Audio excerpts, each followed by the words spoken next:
Crossing shadows. The Draconid Imperium had ruled the Orion Spur for millennia. Their crystalline warships were living nightmares to 100 species across 12 star systems. The Draconids themselves, tall, reptilian beings with iridescent scales and eyes that shifted between amber and blood red, considered domination their birthright. Their biology granted them extended lifespans, regenerative abilities, and neural structures that allowed them to interface directly with their biotechnology. In their language, the word for alien was the same as prey. They had never encountered humans before. Captain Ilara Chen stood on the bridge of the United Earth ship Horizon, the most advanced exploration vessel in humanity's modest fleet. At 42, Chen had the reputation of a brilliant tactician who preferred diplomacy but excelled at combat when necessary. Her obsidian hair was pulled back in a tight bun, revealing a face marked by both laugh lines and the scars from an early career incident that had nearly cost her life. Unknown vessels detected at bearing 227 Mark 14.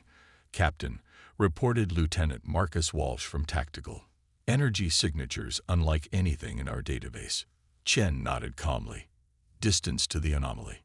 Just under 2 light minutes, ma'am. We're picking up weapons discharge. The Horizon had been mapping the edges of what humans called the frontier when they detected the unusual energy readings. Humanity had developed faster than light travel only 15 years earlier, and their ventures into deep space had been cautious. This was the furthest any human vessel had traveled. Magnify, ordered Chen. The main view screen shifted to show 5 crystalline vessels with organic-looking protrusions surrounding a smaller ship of clearly different design. The smaller vessel was taking heavy damage. Its hull breached in multiple locations. Life signs on the smaller vessel. Chen asked. Science Officer Dr. Imani Okafor frowned at her readings. Approximately 300, Captain. Dropping rapidly. Chen didn't hesitate. Yellow alert. Take us in closer, Lieutenant Park. Communications, prepare first contact protocols. Commander Victor Nazarian, Chen's XO, moved to stand beside her chair. Captain, Frontier Command's orders were explicit about non-interference. I'm aware, Commander. Chen's eyes remained fixed on the screen. But I didn't sign up to witness genocide. As the Horizon closed distance, details of the attack became clearer. The crystalline ships fired beams of coherent energy that seemed to disintegrate sections of the smaller vessel's hull on contact. Within hailing range, Captain, announced Communications Officer Lieutenant Rashid. Open a channel to all vessels. The bridge crew exchanged nervous glances. First contact was always delicate. Interrupting what appeared to be an interstellar conflict was unprecedented. This is Captain Ilara Chen of the United Earth ship Horizon. We are witnessing what appears to be an attack. We request an immediate cessation of hostilities to allow for dialogue. For several long seconds, there was no response. Then the view screen flickered to show an alien face. The Draconid commander's scaled visage filled the screen, amber eyes narrowing as it studied the humans. Unidentified vessel. The translation matrix rendered the harsh, clicking speech into English. This conflict does not concern you. The Draconid Imperium claims this sector. Depart immediately or be destroyed. Without waiting for a response, the alien terminated the communication. They've locked weapons on us, Captain, Walsh reported tensely. Chen's mind raced through options. The Horizon was primarily an exploration vessel, but Earth had learned early that sending ships into the unknown required defensive capabilities. Still, they were outnumbered 5-1 by vessels of unknown capability. Tactical analysis, Lieutenant Walsh. Walsh studied his readings. Their energy weapons appear to operate on a quantum disruption principle, targeting molecular bonds. Our ablative armor should provide some protection, but sustained fire would be problematic. Chen nodded. And our countermeasures. The multiphasic shield harmonics might confuse their targeting systems. Our particle beam weapons could be effective, but I can't guarantee it without more data. Captain, interrupted Dr. Okafor, the smaller vessel is transmitting a wideband distress signal. I'm also detecting escape pods launching. Chen made her decision. Intercept course to the nearest escape pods. Shields at maximum. Lieutenant Walsh, prepare to deploy countermeasures but hold fire unless I give the order. The Horizon surged forward, its advanced engines bringing it between the attacking vessels and several of the escape pods. The crystalline ships are adjusting course to intercept us, Walsh reported. Let's see how they respond to this, Chen said. Deploy solar reflectors, maximum aperture. The Horizon's external hull panels shifted, revealing highly reflective surfaces that caught and amplified the light from the nearby star. The sudden flare of intense light wasn't harmful, but created a blinding visual distraction. They're breaking off pursuit of the escape pods, Walsh reported with surprise. 2 vessels are maintaining position near the damaged ship. 3 are moving to surround us. Captain, Okafor called out, I'm detecting quantum fluctuations in their hull structure. They appear to be adapting. The Draconid vessels had indeed begun to change, their crystalline structures shifting to compensate for the light attack. Protrusions extended from their hulls, absorbing and dispersing the reflected sunlight. Fascinating, murmured Chen. They have some form of adaptive biotechnology. The view screen activated again, showing the same Draconid commander. Its scales had darkened slightly, and its eyes had shifted fully to blood red. Your interference is noted, unknown species. The translation came through. You defend the Ardelian refuse. This marks you as enemies of the Imperium. Chen maintained her composure. We are not your enemies. We are explorers who intervened to prevent what appeared to be the slaughter of civilians. We request a dialogue. The Draconid made a sound that the translator couldn't interpret, but it resembled laughter. There is no dialogue with prey. Your technology is interesting. It will be studied after your capture. The transmission ended. They're powering weapons, Walsh warned. Evasive pattern delta, Chen ordered. Selective shield harmonics. I want to see how their weapons interact with different energy frequencies. The Horizon moved with surprising agility for its size, narrowly avoiding the first barrage of energy beams from the Draconid vessels. One beam grazed the shields, causing them to flare brightly. Shield impact analysis, Chen demanded. The beam attempted to disrupt molecular cohesion within the shield matrix, Okafor reported, her fingers flying over her console. Our multiphasic harmonics partially confused it, but the shield still took 23% damage from that glancing hit. Chen nodded. Adjust shield frequencies continuously. Target the lead vessel's weapon apertures with precision particle bursts. Minimal yield. The Horizon fired, thin beams of accelerated particles striking the lead Draconid vessel at precisely the points where energy weapons were mounted. The particles didn't cause significant damage but disrupted the crystalline structures temporarily. Their weapons are cycling down, Walsh reported with surprise. The disruption worked. Captain, Rashid called from communications, we're receiving a transmission from one of the escape pods we're protecting. They're requesting immediate pickup. Proceed, Chen ordered. Tractor the nearest pod into Shuttle Bay 2. As the Horizon maintained its defensive position, the tractor beam locked onto one of the escape pods, drawing it into the ship's shuttle bay. Security teams and medical personnel rushed to meet the survivors. The Draconid vessels continued their approach, adjusting formation to surround the human ship. They're attempting to establish a containment pattern, observed Nazarian. Chen studied the tactical display. They think we're trapped, but they don't know Earth vessels yet. Deploy metaphasic probe array. The Horizon launched a series of small probes that rapidly established positions around the battlefield. Each began emitting specific energy patterns. Probes active, Captain, reported Walsh. Creating sensor shadow zones as planned. The Draconid vessels suddenly seemed confused, their formations becoming less coordinated as the probes interfered with their sensor capabilities. Now, Lieutenant Park. Emergency jump, coordinates Alpha 7. The Horizon vanished in a flash of displaced space, reappearing 3 million kilometers away near the system's outer asteroid belt. The ship's unique jump drive, a technology humans had developed that was different from most standard FTL systems, allowed for precise, short-range tactical jumps. Position secure, Captain, Park reported. The Draconid vessels appeared disoriented by our departure. They'll adapt quickly, Chen said. Prepare for secondary jump to the rally point once we've collected more escape pods. Status of our guests. Dr. Maya Rodriguez, the chief medical officer, appeared on the bridge view screen. Captain, we've brought aboard 12 survivors. They call themselves Ardelians, humanoid in appearance with some aquatic adaptations. Several are injured, but none critically. Their representative wishes to speak with you. Chen nodded. I'll be right down. Commander Nazarian, you have the bridge. Maintain defensive posture and prepare for rapid departure.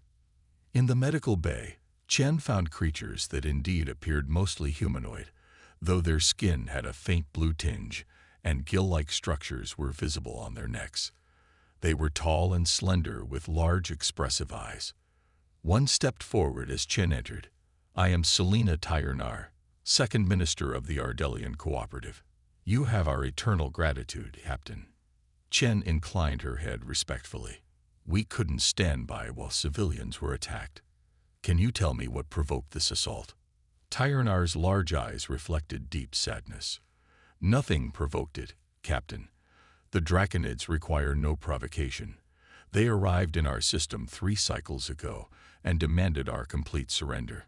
When we proposed peaceful coexistence instead, they began systematic bombardment of our colonies.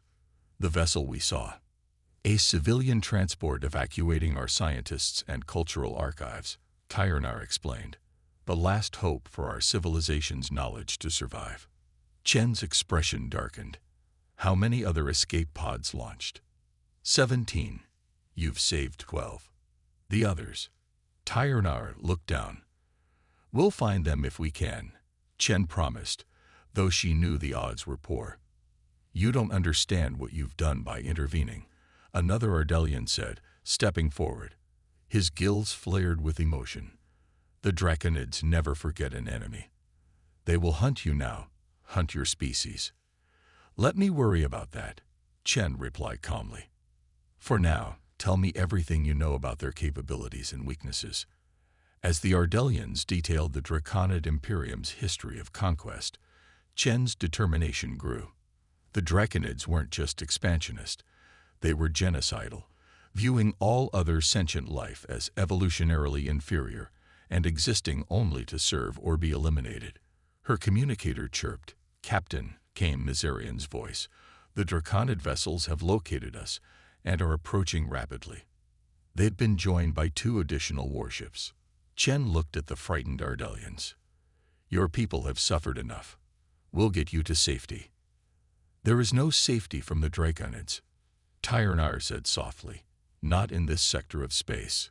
Then we'll have to make some, Chen replied, heading for the door.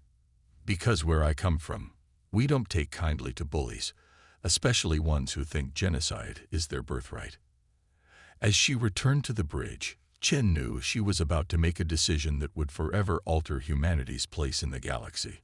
Frontier Command had ordered exploration and non-interference, but sometimes standing by wasn't an option. If the Draconids were as relentless as the Ardelians claimed, this confrontation was inevitable anyway. Better to face it on their terms than to run and be hunted. Senior staff to the tactical room, she ordered. We're going to show these Draconids that they've picked the wrong species to intimidate. As her officers assembled, Chen studied the approaching enemy vessels on the display.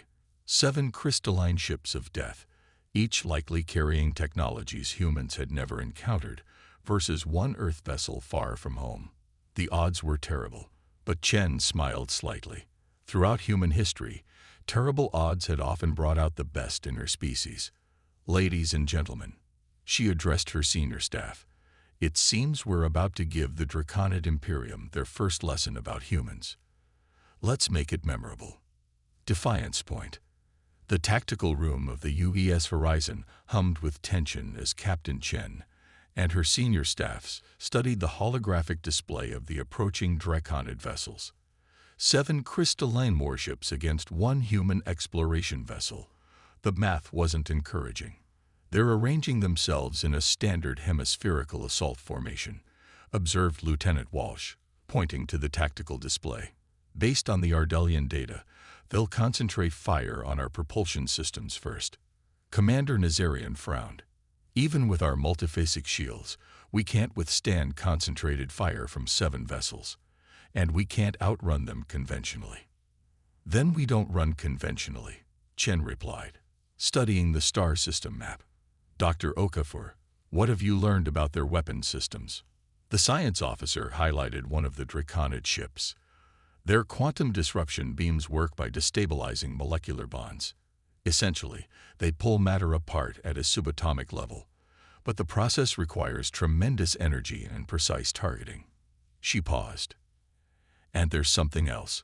The beam has a distinctive energy signature before firing, almost like a capacitor charging. Engineer Lieutenant Commander Hiroshi Tanaka spoke up. Captain, I've been analyzing their whole composition. The crystalline structure isn't just armor. It appears to be a highly efficient energy conductor. Their entire hull serves as both weapon and shield. Chen's eyes narrowed thoughtfully. So their greatest strength could potentially be a weakness. If their hulls conduct energy so efficiently, a feedback loop might be possible, Tanaka finished, catching her train of thought. But we'd need to hit them with precisely the right frequency and amplitude. What about our jump drive? Chen asked. Could we use it to gain tactical advantage? Tanaka considered this. The jump drive can execute short-range spatial transitions, but it requires a 30-second recharge between jumps. They'd adapt quickly. Chen turned to the Ardelian representative, Tyranar, who had joined them. You mentioned the Draconids have conquered multiple species. Have any ever successfully fought back? Tyranar's gills fluttered in what appeared to be the Ardelian equivalent of a thoughtful frown. The Caresi managed to hold them off for nearly a full cycle. They used automated drone ships as decoys, drawing Draconid fire while their main vessels attacked from hidden positions. Interesting, Chen murmured. They respond to perceived threats rather than confirming targets. Dr. Rodriguez, who had been quietly listening, suddenly spoke. Captain, I've completed my analysis of Draconid biology based on the Ardelian data. Their neural structure is fascinating. They have a distributed consciousness throughout their bodies, not just centralized in a brain. It makes them resistant to conventional neural disruption. But they do have a central command structure for their fleet, Chen asked. Yes, Tyranar confirmed. A hierarchy based on genetic lineage. The vessels are grown, not built, and they respond to the neural patterns of their commanders. Chen stood up, her decision made. We have 33 minutes before they're in optimal firing range. Here's what we're going to do. The 7 Draconid warships moved with predatory grace, closing in on the position of the human vessel. Inside the command nucleus of the lead ship, War Progenitor Kasak watched the tactical display with cold satisfaction. The new species cannot escape, he communicated to his brood commanders. Their vessel shows unusual capabilities, but they are alone and outnumbered. Prepare capture protocols for their technology. A subordinate approached, scales shifting in deference. War Progenitor, we detect energy fluctuations from the human vessel. They may be preparing another spatial jump. Irrelevant. Kasak dismissed. Deploy phase trackers. If they attempt to flee, we will follow. The warning came too late. The human vessel suddenly divided on their sensors, splitting into 5 identical signatures that scattered in different directions. Sensor deception, hissed Kasak, anger coloring his neural patterns. Track all signatures. The Draconid fleet split their attention, each vessel tracking a different target. 3 of the signatures vanished almost immediately, revealed as sophisticated decoys. The remaining 2 continued evasive maneuvers. The primary vessel is identified, reported a sensor officer, moving to intercept. Kasak felt uncharacteristic uncertainty. This species employed unusual tactics, fighting differently than any other prey the Imperium had encountered. What should have been a simple capture operation had become interesting. "Deploy suppression field," he ordered. "Prevent further spatial jumps." The Draconid vessels emitted a subspace field designed to disrupt faster-than-light technologies. It had proven effective against every known species' propulsion systems. On the bridge of the horizon, Chen watched the Draconid response with grim satisfaction. "They've taken the bait," she observed. "Suppression field detected, but it's not affecting our systems. Their field is designed for conventional FTL drives," Tanaka explained. "Our jump drive operates on different principles." "They've identified our primary signature," Walsh reported. "4 vessels converging on our position, 3 pursuing the remaining decoy." Chen nodded. "Perfect. Execute Phase 2. The horizon suddenly accelerated directly toward the asteroid belt. Behind them, the Draconid vessels followed, their superior speed allowing them to gain ground quickly. "They're charging weapons," Walsh warned. "Impact in 15 seconds. All power to aft shields," Chen ordered calmly. "Prepare to execute sequence on my mark." The first Draconid energy beam struck the horizon's shields, causing the ship to shudder violently. "Shields at 70%, reported Walsh. "Capacitors charged," Tanaka added. "Ready on your order." Chen watched the tactical display with intense focus. The Draconid vessels had arranged themselves in an attack formation, weapons charged for a coordinated strike that would disable the human vessel. "Now," she said. The horizon executed a precisely calculated jump, vanishing from its position and reappearing inside the formation of Draconid ships, dangerously close to the lead vessel. Simultaneously, the ship fired its thrusters at maximum burn, releasing a cloud of specially prepared metallic particles in its wake. "Point-blank targeting," Chen ordered. "Fire particle beams. Pattern Epsilon." The horizon's weapons fired, striking the crystalline hull of the lead Draconid vessel at precise points. The beams weren't powerful enough to cause significant damage, but they created the targeted disruptions Tanaka had suggested. "Impact confirmed," Walsh reported. "Destabilization effect initiating." The Draconid ships fired their quantum disruption beams, but the horizon's sudden maneuver had placed the lead Draconid ship in the path of fire from one of its allies. The beam struck the crystalline hull, which would normally have dissipated the energy harmlessly. But the horizon's particle beam strikes had created micro-fractures in the crystalline lattice at strategic points. Instead of dissipating, the energy from the friendly fire cascaded through the damaged areas, creating a feedback loop that amplified as it traversed the hull. The lead Draconid vessel's crystalline structure began to glow with uncontrolled energy. Secondary explosions erupted along its length as the feedback loop intensified. "Jump to minimum safe distance," Chen ordered. The horizon vanished again, reappearing several thousand kilometers away, just as the lead Draconid vessel exploded spectacularly, sending crystalline shrapnel into 2 nearby vessels. 3 ships compromised, Walsh reported with barely contained excitement. The explosion disrupted their formation. "The metallic cloud is working too," Okafor added. "It's interfering with their targeting sensors." Chen allowed herself a small smile. "Cycle jump drive and prepare for the next sequence. Let's show them what happens when they underestimate humans." War progenitor Kasak struggled to maintain neural cohesion as systems failed around him. The unexpected destruction of one of his vessels had sent painful feedback through the fleet's communal consciousness. These humans employed tactics no civilized species would consider, fighting at point-blank range, using their own ship as bait, and somehow turning the Draconids' weapons against themselves. "Recalibrate targeting systems," he ordered. "Adapt to their tactics." His remaining vessels regrouped, adjusting their crystalline structures to compensate for the new threat. The metallic cloud the humans had deployed was clever, but Draconid technology was adaptive. Already, their sensors were reconfiguring to penetrate the interference. "The human vessel is attempting another approach," a subordinate reported. "They appear damaged." Kasak studied the readings. The human ship's erratic movements and energy fluctuations suggested their defenses were failing. Victory was still inevitable. "Surround and disable," he commanded. "I want their technology intact."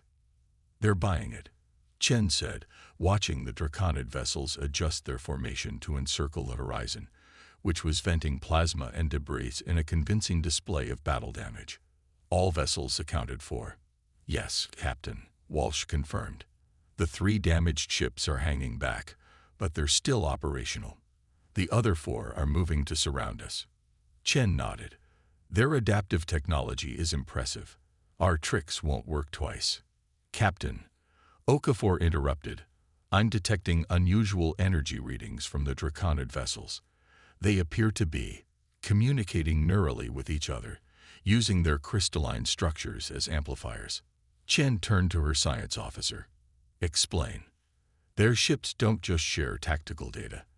They share consciousness," Okafor explained, excitement in her voice. "The crystalline hulls act as massive neural networks, allowing the Draconids to think and act as a collective during battle." "Which explains their coordinated movements," Chen realized, "and potentially gives us a new avenue of attack." "Dr. Rodriguez, you mentioned their distributed neural system. Could we disrupt it?" The doctor considered this. "Possibly. Their neural patterns operate at specific frequencies. If we could generate an interfering signal, we'd need to broadcast it across their entire fleet simultaneously," Okafor added. "Their adaptive technology would quickly compensate for a localized attack." Chen turned to Tanaka. "Could we modify our deflector array to emit a neural disruption pulse?" The engineer frowned. "Theoretically, yes, but we'd need to know the exact frequency their neural networks operate on. And we have to get close enough to affect all remaining vessels simultaneously." Tyrnar, who had been listening quietly, suddenly spoke. "Captain, the Ardelian archives contain detailed scans of Draconid neural patterns. Our scientists studied them extensively, hoping to find a weakness." "Access granted," Chen said immediately. "Dr. Rodriguez, work with the Ardelians to identify the critical frequencies." As they prepared this new strategy, the Draconid vessels continued closing in. Their movements were more cautious now, respecting the unexpected capabilities of the human vessel. "They're adapting to our tactics," Walsh observed, "adjusting their approach vectors to minimize exposure to our weapons." "Let them think they've got us cornered," Chen replied. Status of the neural disruption pulse. "Almost ready," Rodriguez reported from the medical bay. "The Ardelian data is remarkably comprehensive." Tanaka worked furiously at the engineering station. "Deflector modifications complete. We'll only have enough power for 1 pulse before the emitters burn out." "Then we make it count," Chen said firmly. "Lieutenant Park, plot a jump sequence that will place us at the center of their formation. We need to hit all remaining vessels simultaneously." "That's dangerously close, Captain," Park warned. "I'm aware of the risks, Lieutenant." Chen's voice was steel. "Execute on my command." The horizon limped along, seemingly struggling to maintain power as the Draconid vessels closed in for the kill. On the bridge, the crew watched with tense anticipation as the trap was prepared. "Neural disruption pulse configured," Rodriguez reported. "Frequency locked. Deflector at maximum capacity," added Tanaka. "We'll have a 3-second window once we jump." Chen nodded. "All hands, brace for emergency maneuvers. Execute jump in 5, 4, 3, 2, 1. Now." The horizon vanished from its vulnerable position and reappeared in the center of the Draconid formation, dangerously close to 4 crystalline warships. "Pulse now," Chen ordered. The deflector dish emitted a brilliant pulse of energy calibrated to the exact frequency of Draconid neural patterns. The pulse washed over the surrounding ships, penetrating their crystalline hulls and disrupting the neural networks within. On the bridge, they watched as the Draconid vessels suddenly lost coordination. Their movements became erratic, their weapons systems cycling randomly as the neural disruption threw their distributed consciousness into chaos. "It's working," exclaimed Walsh. "Emergency jump to safe distance," Chen ordered calmly. Let's not celebrate yet. The Horizon executed another jump, putting distance between itself and the disoriented Draconid vessels. On the view screen, they could see the crystalline ships drifting out of formation, some spinning slowly as their control systems failed. The effect appears temporary, Okafor reported, studying her readings. Their neural networks are already beginning to reassert control patterns. But we've proven they're vulnerable, Chen said. Broadcast on all frequencies. The communications officer opened a channel, and Chen addressed the Draconid fleet. This is Captain Ilara Chen of the United Earth Ship Horizon. You now understand that your technology is not invincible against ours. We have disabled your vessels without destroying them as a demonstration of restraint, a concept your Imperium should consider adopting. The genocide of peaceful species ends today. The Ardelian people are under the protection of humanity, as will be any other species you threaten from this day forward. For a long moment, there was no response. Then the view screen activated, showing War Progenitor Kassak. His scales had darkened to a deep crimson, indicating either rage or respect. The humans couldn't tell which. You fight. Unusually, the translation rendered his clicking speech. No species has deployed such tactics against the Imperium before. We're full of surprises, Chen replied evenly. And we're just one ship. Consider carefully what an entire fleet of Earth vessels might accomplish. Kassak's eyes narrowed. You bluff. Your vessel shows signs of exploration, not war. You are alone. For now, Chen acknowledged. But our position is being relayed to Earth as we speak. Attack us again, and the response will be significant. Another calculated bluff. The Horizon was too far from Earth for real-time communication, but Kassak had no way of knowing that. The Draconid commander studied Chen with an unsettling intensity. The Imperium does not retreat, but tactical reassessment is sometimes necessary. We will withdraw for now, human. Your species has earned further study before we decide your ultimate fate. The transmission ended, and the bridge crew watched as the Draconid vessels slowly regrouped, then accelerated away from the battlefield. They're retreating, exclaimed Walsh. Tactical withdrawal, Chen corrected. They'll be back, and in greater numbers, but we've bought time. Tyranar approached Chen, the Ardelian's large eyes shimmering with emotion. Captain, what you've done today. No species has ever forced the Draconid Imperium to retreat. Not in living memory. Chen nodded grimly. The question is, what do we do with the time we've purchased? Your people need a safe haven, and humanity needs to prepare for what's coming. There are others, Tyranar said quietly. Other species who have suffered under the Draconids. The Karesi, the Volturi Collective, the Minzari. With humanity's intervention, they might find the courage to resist. Chen considered this. A coalition. Yes, Tyranar agreed. The Draconids have always conquered through isolation, taking species one by one. Together, we might stand a chance. Chen looked around at her crew, who watched her with expressions of determination and pride. They had ventured into the unknown seeking knowledge, and had found themselves thrust into the middle of a galactic conflict. It wasn't the mission they had trained for, but it was the mission they'd been given. Commander Nazarian, Chen said, prepare a comprehensive report for Frontier Command. They need to understand what we're facing. Lieutenant Park, set course for the Ardelian colony at Vega Proxima. We'll evacuate as many survivors as possible. As the crew moved to execute her orders, Chen stood at the view screen, watching the stars. Humanity had just announced its presence to the galaxy in spectacular fashion. There would be no going back to cautious exploration now.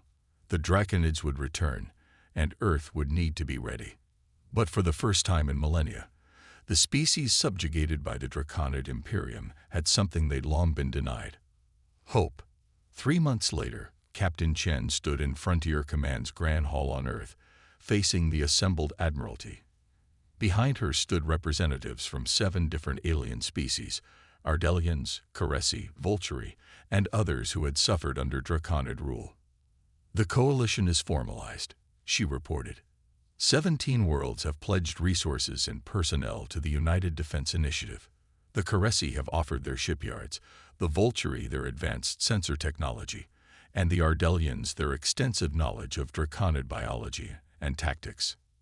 Admiral Hernandez, the head of Frontier Command, studied the alien representatives with a mixture of wonder and concern. And you believe the Draconids will attack Earth directly? Eventually, Chen confirmed. They've never encountered a species that challenged their dominance so effectively. Their biology drives them to eliminate perceived threats to their evolutionary superiority. Then we will be ready, Hernandez said firmly. The Security Council has approved the expansion of our fleet. The Horizon's defense technologies are being integrated into all new vessels. Chen nodded. That's good news, Admiral. But we'll need more than just military strength. The Draconids aren't just conquerors. They're true believers in their own supremacy. Defeating them will require showing them that cooperation between species is stronger than their isolation. Philosophy can wait until after we've secured our survival, Captain, Hernandez replied dryly. With respect, Admiral, they're the same thing, Chen countered. The Ardelians and others have been fighting the Draconids for generations using conventional tactics. It was only when we approached the problem differently, when we used creativity and unexpected strategies, that we achieved success. Tyrannar stepped forward. Admiral, the Draconi,